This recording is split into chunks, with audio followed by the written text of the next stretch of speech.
Joe Concha.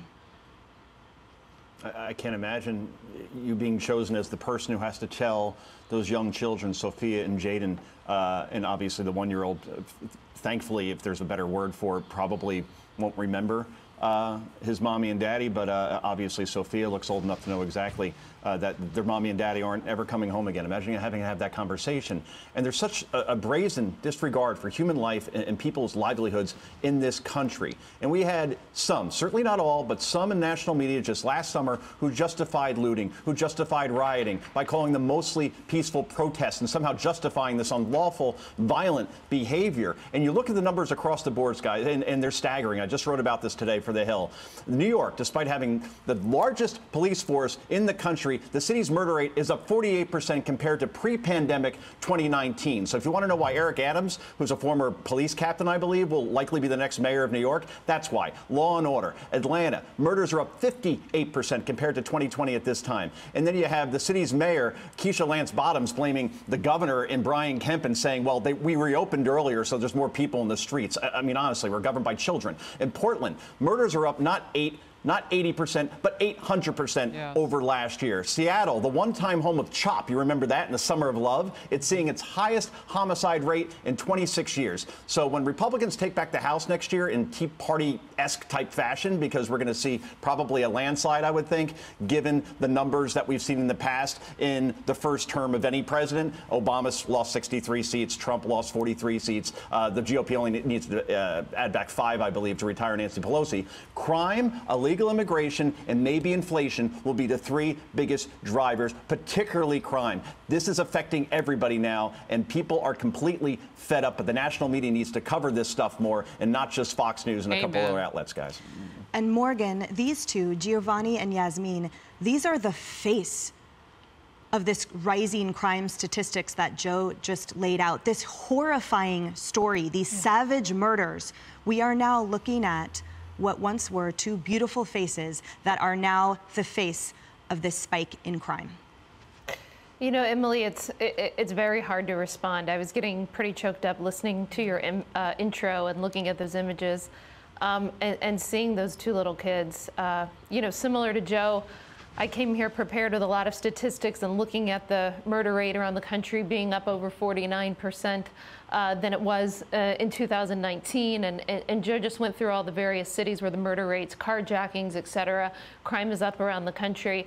But, you know, I'm used to covering, Emily, I'm used to covering things around the world. I'm used to seeing tragedies in Afghanistan or in Iraq or in Africa, you know, many places that I've traveled to and worked in throughout my career.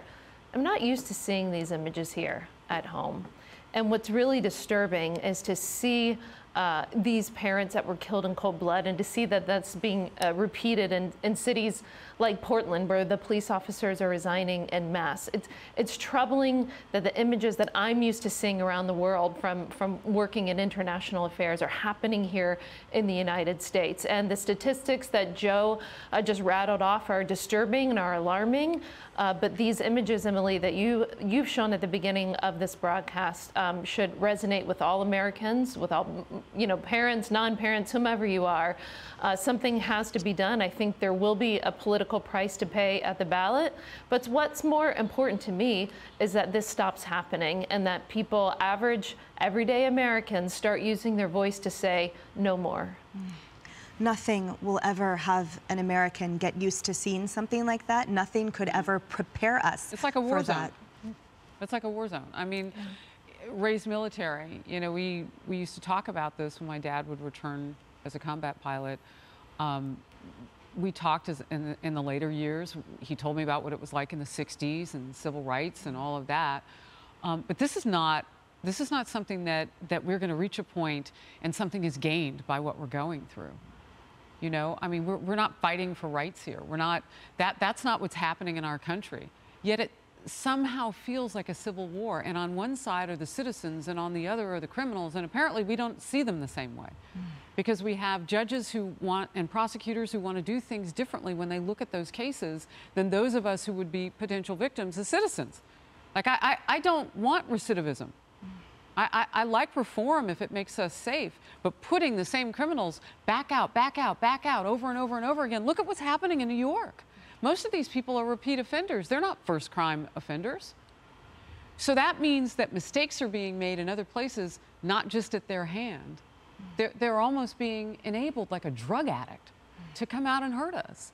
And when you look at those beautiful parents, we don't see the faces of the children who will grow up without them. See, today is one day, but a lifetime without your parents? Oh, we can't even imagine. Yeah. You know, Sophia and Jaden are the two beautiful children's names. I went on their GoFundMe page and donated. You guys can too.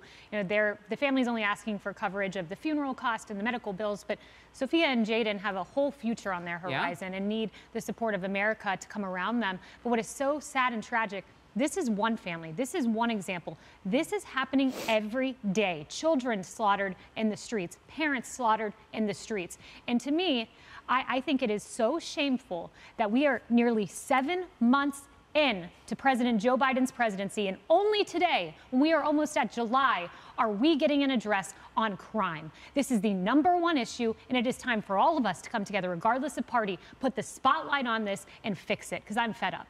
Well, you can't ignore the polling. Americans are telling them. They're telling Democrats. This is what's important. That's exactly right.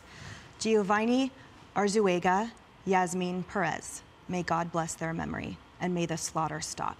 Hi, everyone. I'm Brian Kilmeade. I want you to do me a favor. I want you to click to subscribe to the Fox News YouTube page. This is the only way that I know for sure that you're not going to miss any great commentary, any great news bites, any great interviews coming your way on Fox. You can get it all here on YouTube. So subscribe right now.